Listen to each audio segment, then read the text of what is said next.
With times as tough as they are, we present our formula for the cheapest kind of amusement, nightmares. First, you eat a real lobster, not the kind they send to Congress. Then you add milk and mix in a horror story. We've all heard of the worm that turned, but this is the bookworm that turned, inside out. Of course, if you can work up a chill, it helps. And a little ptomaine poisoning will get your mind off your other troubles.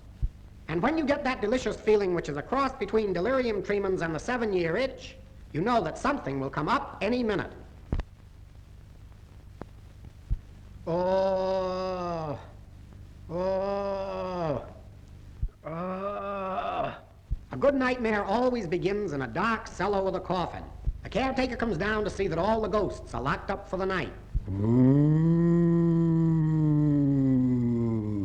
He'd better keep away from the casket or he'll be coughing. Grrr! But he doesn't care. You can see how brave he is. So he decides to ask the guy his name and how he feels. Why, it's Dracula, the guy who invented necking. The caretaker decides to run out and have a good fit. He's afraid that Dracula may want a blood transfusion any minute. But when he tries to go away, he meets himself coming back. It looks as though he's having his ups and downs. He acts like Congress and always ends up where he started. This exercise is good for water on the knee, water on the brain, and other naval diseases. It is also a good way of enjoying the jitters without drinking alcohol. The poor fellow is afraid to go to bed, so he sleeps in a hammock. Dracula wants to start his stuff. He thinks he's clever, but we can see right through him. So the caretaker comes downstairs with a hatchet. I don't know how he got upstairs, but anything can happen in a nightmare. Dracula was a big cheese, so he always had mice around him. So he hits Dracula in the coffin. Oh! Oh! As usual, Dracula rises to the occasion. Grrr! Get out of here! Now he's got Dracula sore, and the caretaker hasn't a ghost of a show. The caretaker decides that he might have been seeing things. Maybe his near beer was nearer than he thought. No, sir, he was right. A guy with a face like Dracula must be a spook, or he'd have his face lifted. And the worst of it is this spook looks screwy, and there's nothing screwier than a screwy spook. He decides to retire. If I were in his place, I'd resign, or at least quit. As the door blows open, he gets the delicious aroma of fresh ghost. He gets a sudden attack of the pivot disease. It's like the hiccups. The more you do it, the more you have to. And when you think you're over it, you're just beginning. The only way to stop is to do it faster and tire yourself out. If you saw a sight like this in your bedroom, maybe you'd have a jitter or two. He's got it again. This is what's known as being several sheets in the wind. It looks as though it's becoming a habit. Pretty soon he'll wear out the sheet, and then he'll have to start on the mattress. Then he'll get down to the rugs, and they'll need new furniture. So Dracula comes up close and shows us what the well-dressed ghost is wearing. He throws a silhouette on the wall, and the wall is so scared it looks as if it's plastered. Ooh. And now the blood may spurt any minute. Gush, gush. Ooh.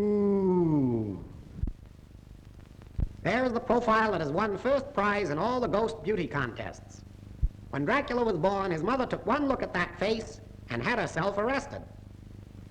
So he decides to go back to his coffin and sleep for 100 years until Congress decides to do something about the Depression.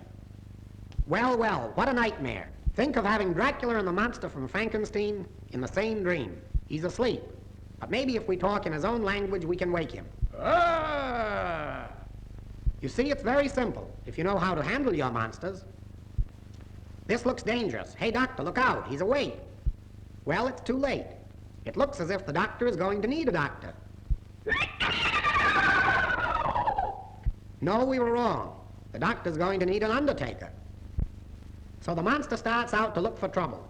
There's so much trouble around these days, he shouldn't have any trouble finding it. He can't decide which way to go. He's like a woman automobile driver.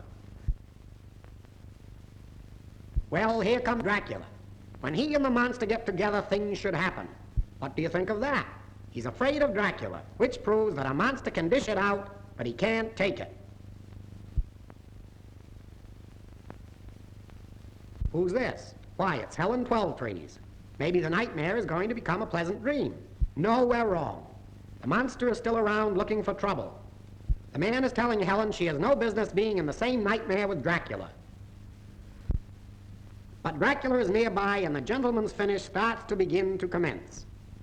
Meantime, the monster is looking on and studying Dracula's technique. Helen is beside herself, and now something else is beside her.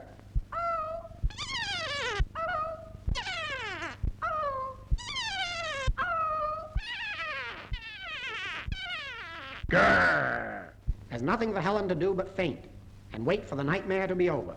Dracula's income tax was due and he had to get some money. When night came, Helen had decided to call it a day. But she forgot to take her jewels off, and they look like ready money to Dracula. He has to be careful because Helen is very ticklish around the neck. In fact, it's a very ticklish situation. And of course, the monster is taking it all in. But suddenly Dracula throws caution to the winds and his fingers to the windpipe. Finally, the deed is did, and Helen awakes in her sleep.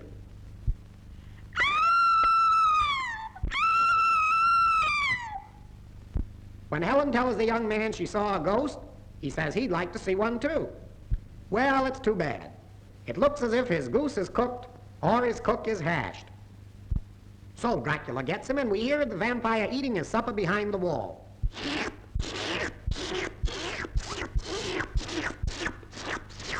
It's becoming tough. Every time Helen talks to a man, Dracula gets him. At this rate, she could never get married because she'd be a widow every 15 minutes. It looks as though Dracula has finished his entree and is coming back for the dessert. The monster is still around, and he's getting a lot of bad ideas. There comes Dracula in disguise, but we'd know him anywhere. You can always recognize him by the fourth toe on his left foot.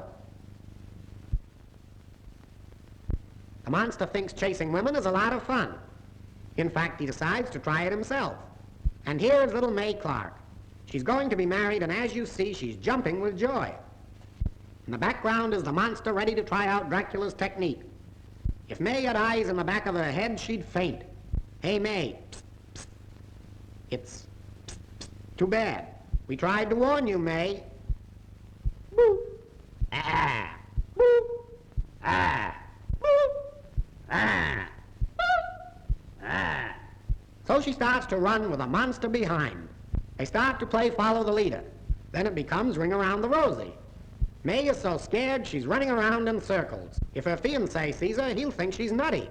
She finally tells the monster she can't play anymore because she's got to be married. The poor monster is broken-hearted because nobody's afraid of him. He has to sit down all day because when he stands up, his feet touch the floor. But finally he sees what he wants and decides to go after it. What can it be? Maybe it's Dracula. Whatever it is, he wants it.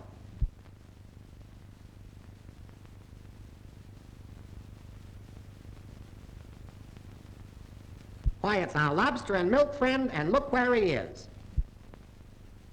He'd better look out or the monster will get him. It's a good thing he's waking up or he might fall and break his chandelier.